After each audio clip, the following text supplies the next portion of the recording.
What's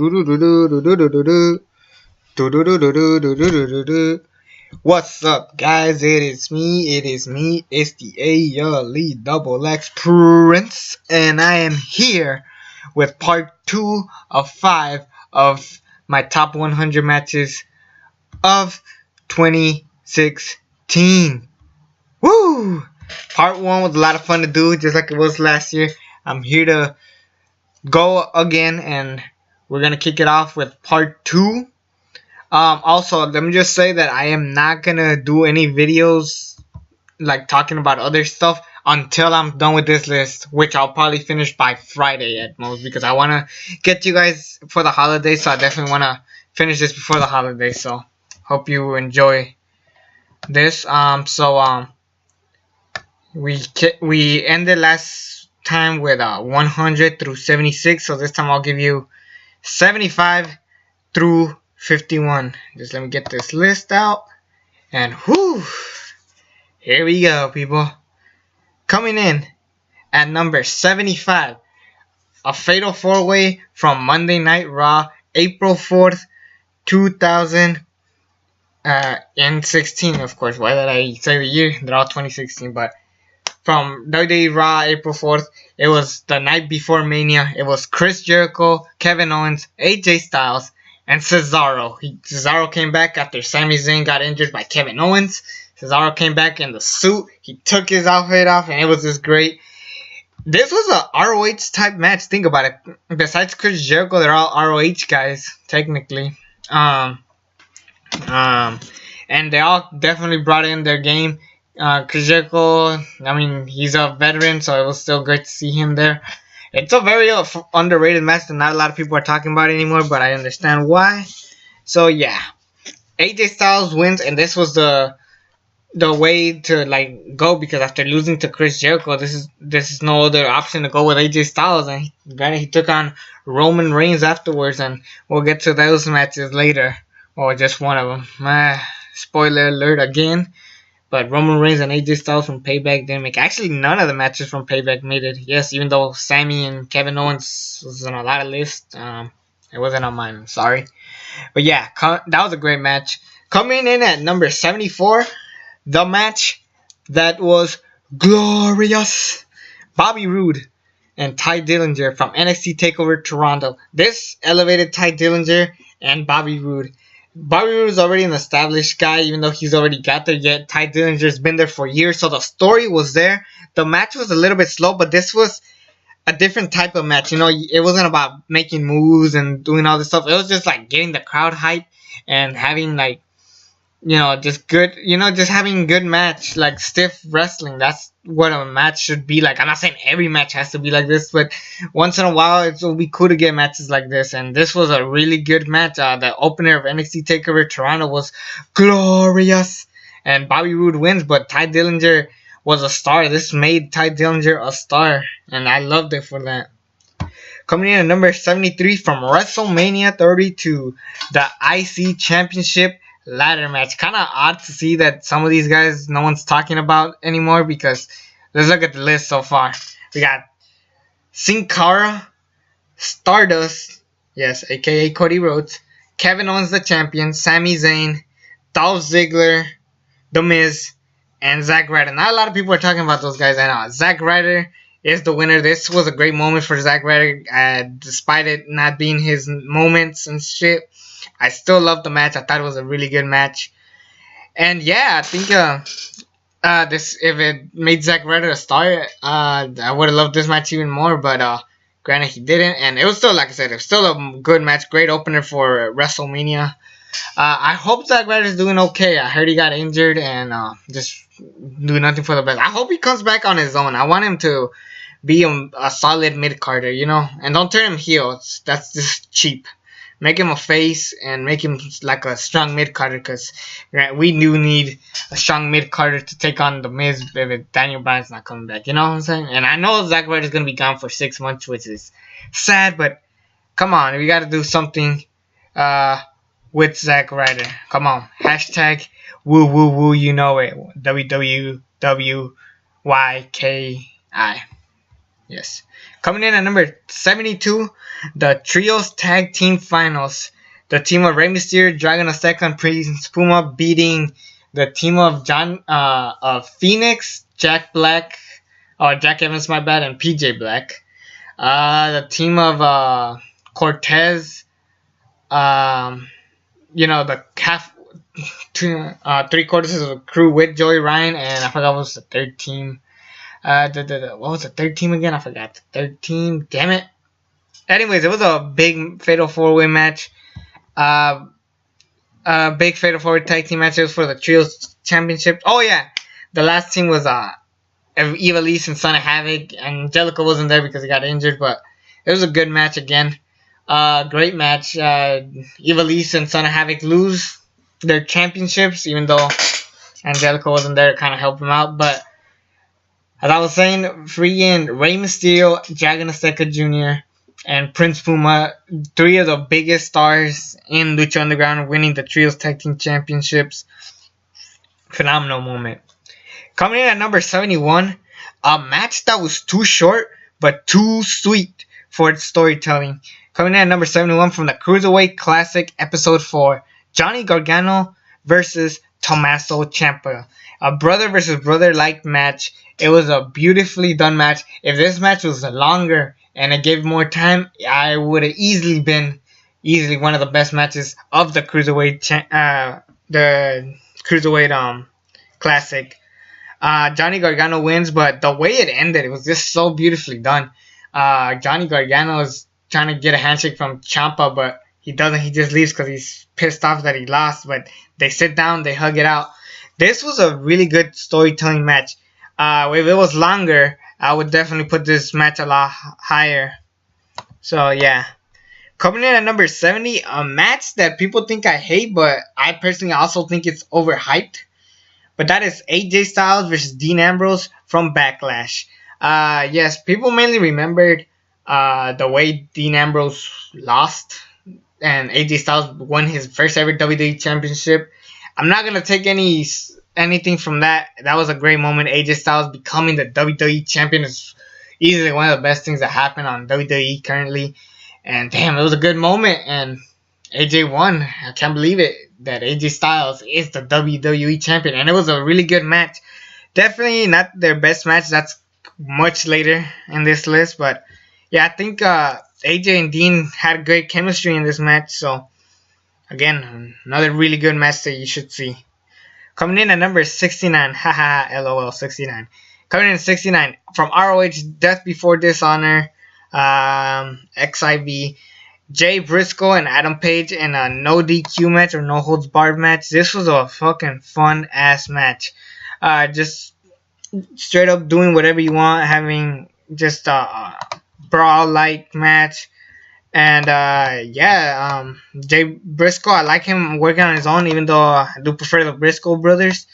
Again, another really good match that you should definitely go see. I'm going through the list. Adam Page wins, but Jay Briscoe, I mean, come on, it's Jay Briscoe, damn it. 78, Mil Muertes versus Prince Puma from Lucha Underground's November 9th. This was the Grave Consequence match. A lot of people hated on this match. I freaking liked it. It definitely wasn't no Ultima Lucha, but it was another really good match. I think it was really good, brutal as fuck, and Prince Puma lost. I wonder where they're going with Prince Puma. I guess Vampiro's gonna come, or he's gonna join with Vampiro. I'm wondering where this goes. It's really interesting. And again, Mil Muertes wins, and he looks strong. Granted, he gets pinned by Sexy Star at Aztec Warfare 3, but it's a different story. Coming in at number 67 from NXT TakeOver Dallas, Finn Balor versus Samoa Joe in the main event. It's not as great as their NXT TakeOver London match, but I think it was still good. It could have been much better than that one, but granted, Samoa Joe bled and the whole thing with the ref getting into it. They do bring it up in their feud when they take on the steel cage. They do bring up that storyline. Also, this could have been Samoa Joe's win, but he didn't win, so that's kind of sad. But Finn Balor, the way the match ended was kind of cheesy, but I still enjoyed it because it showed that the beast inside Finn Balor maybe is a little bit weak, and Samoa Joe was close to beating it. Granted, he beats him at NXT TakeOver at the end. And yeah, I think it was a really fucking good match. I think it was really fast-paced going out match. Coming in at number 66, the one of many matches to come from WWE Raw, July 25th. Sasha Banks versus Charlotte. The first time ever Sasha Banks wins the women's championship. Dana Brooke was involved, so that kind of took me out of the match. But when she was out, and these girls again killed it. And Sasha Banks wins her first ever women's championship. It was a great markout moment for me. And yeah, this is gonna be one of many to come. Adam Cole versus Kyle O'Reilly from ROH's Supercard of Honor. Night 2 comes in at number 65. Adam Cole and Kyle O'Reilly, they end up having a much better match on Final Battle, but again, that's much later. So yeah, I thought this was another fun match. Really good storytelling wise. And yeah, again, go see it. Another one, go see. Coming in at number 64, and I'm actually shocked we haven't gotten to this, but we finally get to a New Japan Pro Wrestling match. Finally. But at number 64, Naomichi Marufuji versus Kazuchika Okada from G1 Climax 26, Day 1. Naomichi Marufuji beats Kazuchika Okada, the champion. Holy crap. It was a good fucking match. Now, like, I don't know who Naomichi Marufuji is, but after watching this match, I'm really invested. And damn, he looks like he's quality to be a champion. I don't think maybe IWG champion, maybe Intercontinental champion, but I mean, he showed me a lot there. Coming in at number 63, the newest match in this list, but Sasha Banks and Charlotte at WWE Roadblock, end of the line. I'm kind of bummed out that Charlotte didn't walk out as a sore loser, but granted, I know that they want to make her 16-time women's champion or whatever the fuck. But I really wish Sasha won, but I mean, it was still a fucking good match. I mean, it's an Iron Woman match. What more can you ask for? It was a really fun match. I loved it a lot. I love how it ended too. And granted, Sasha bleeding was bad, but I think it was still worked for the match, you know. Coming in at number 62, we have Jay Lethal versus Jay Briscoe from ROH's Best in the World. Yes, the rematch 1 year in the making. Jay Briscoe could have possibly beaten Jay Lethal, but he didn't. And at the end, they showed their respect. If you've seen the Best in the World match from last year, you could agree that match was a billion times better. But this one was also really good. And again, another must say. Coming in at number 61 from the Cruiserweight Classic Episode 8. I think I remember more the ending for this match, but it was Brian Kendrick versus Kota Ibushi. Kota Ibushi was the all-star of the Cruiserweight Classic. Just match after match after match. They're all must-see, and this was no different. Brian Kendrick, again, the man with the plan. I love this guy. I wish he's booked better. I hope he is booked better much later as the year goes by in 2017, but the way this match ended was just so heartwarming, with Daniel Bryan on commentary walks to the ring and hugs Brian Kendrick, as you know, the Bryans, you know. It was a good moment, and it was a heartwarming moment, showing that the Cruiserweight Classic is something meaningful, and you kind of wish Brian Kendrick won, even though people are really, really rooting for Kota Ibushi. Damn, I should have put it higher now that I said that. Coming in at number 16, the Money in the Bank ladder match. They finally go back to 6-man. Cesaro, Sami Zayn, Kevin Owens, Dean Ambrose, Alberto Del Rio, and Chris Jericho. Yes, 6-man right there. Alberto Del Rio gets released later that year, but I mean, that was easily the weakest choice out of all of them. But this was still a fucking good-ass match. Cesaro was the man in this match. I mean, there's a part where he gets on a ladder, he jumps to the ropes, and then he does like that uppercut to, I think, Kevin Owens, I believe. Why is Cesaro not the biggest star right now? Why? Dean Ambrose wins, and then that will eventually lead to a cash-in later on in the show. Damn, this is a good ladder match. It It was probably my second favorite ladder match besides the original ladder match that happened at Mania 21 with Jericho, Edge, Shelton Benjamin, Kane, Christian, and some guy named Chris Benoit. Coming in at number 59, we got from NXT TakeOver The End, American Alpha versus The Revival. We all thought American Alpha was going to win, but Revival wins, and Revival are the first people in NXT history to become a two-time NXT champions. I love this match. This took NXT TakeOver Dallas match and just gave it more feel to it, and it was more surprising considering that The Revival win their championships back. And that led to the Authors of Pain coming in and attacking American Alpha. I wish we saw the feud, but American Alpha was brought over to SmackDown, which I understand. But I really wanted to see if this was going to keep on going. I know they have a later match, but I don't know, I wanted to see more of it. Coming in at number 58, Marty Scurll versus Will Ospreay versus Dragon Lee from ROH Final Battle. I think this is going to be a fatal four with somebody else, but yeah, we got a triple threat match, and this was a really good triple threat match for the TV championship. It was a very underrated match, even though it's really recent. That's really weird to say, because it's very recent, and it's kind of not a lot of people are talking about it. Coming in at number 57, Triple H and Dean Ambrose from the first Roadblock of the year. Yes, a dream match of mine, I should say. It was a match I've been anticipating for a long time. And I finally got it, and it was a good match. It was a little bit slow at some points, but Dean Ambrose doing that suck it to Triple H was fucking funny. And I don't know, that just made my day when I saw that moment. And even though Triple H won, which we all knew Triple H was going to win, let's get over that. But I still love the match. It was a fucking good match. Coming in at number 56, Charlotte versus Sasha Banks in the main event of Monday Night Raw, October 3rd. This is the second Sasha win. The fact that these women main evented the show was great.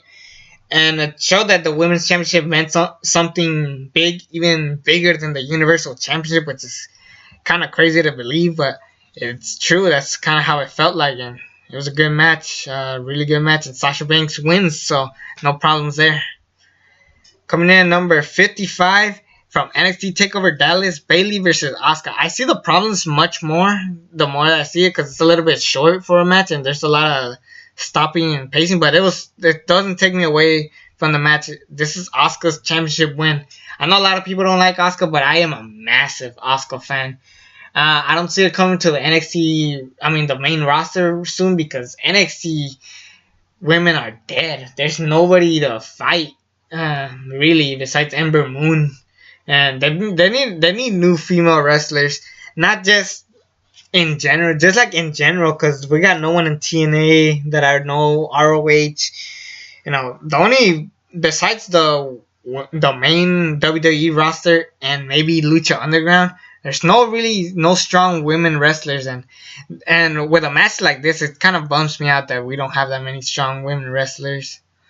And this is again another really good match. And I want to see more from Asuka next year, as well as Bayley. Next year could be the year of Bayley. Who knows? Coming in at number 54, a match that people are not talking about as much due to the fact that it was the opener of this show, but AJ Styles, John Cena, and Dean Ambrose from No Mercy in WWE. At the time, this was my match of the night, but come to think about it more and more, the way Miz and Dolph Ziggler's stories was told, this was much better, and honestly, I prefer that to be the main event. But this match was, again, another really good match. Again, it was a fucking good match. Triple threat rules. The only thing I hated was how it ended with both Dean and Cena making AJ tap out, and then he brings in a chair, and then they lose. It was kind of predictable the way it ended, but I really wanted AJ just to win normally. I'm tired of triple threat matches when they just bring a random ass chair and it just kills the vibe of it. Coming in at number 53, Marty the Moth versus Killshot from September 14th, the second episode of season 3 for Lucha Underground. This proved that Marty the Moth and Killshot are more than just mid-carders, And this is a match that we would have never gotten anywhere else besides here. Killshot and Marty the Moth showed that they're good on their own. Even Mariposa, for the little that she was in this match. This elevated Killshot, and I'm excited for his 2017 run. Marty the Moth was someone that I hated in the beginning of Lucha Underground, but the more and more I saw this, the more I got into his character, and the more I started enjoying him. And it was the fact that it got me into Marty the Moth just shows a lot. Coming in at number 52, Kenny Omega versus Michael Elgin from NXT New Japan Pro Wrestling G1 Climax 26 Day 8. Not as good as their ladder match, obviously. But again, another really good match, and Kenny Omega wins. And that's going to lead to some good shit for Kenny Omega next year. And this is the last match I'm going to talk about. Coming in at number 51, the Team Raw versus Team SmackDown, the males. Yes, the Team SmackDown was AJ Styles, Shane McMahon, Dean Ambrose, Randy Orton, and Bray Wyatt. And Team Raw was Kevin Owens, Chris Jericho, Braun Strowman, Roman Reigns, and Seth Rollins. The Wyatts were the top guys at the end of this match. The right team went over. We had a Shield reunion. Shane McMahon sadly got injured, which is fucking ridiculous. James Ellsworth got destroyed by Braun Strowman, and Braun Strowman looked strong. This match was really good. It was a bit long, and it was a little bit botched with the whole Shane thing. And thankfully, he's doing good now. But again, this was a really good match. Team Raw, Team SmackDown. That's what's up. So yeah, that's gonna be part 2 of 5 of my top 100 matches of 2016. I hope you enjoyed that. If you like this, subscribe to this channel if you haven't already. It's the ALE XX Prince. I need to catch some air, and until then, I'm out.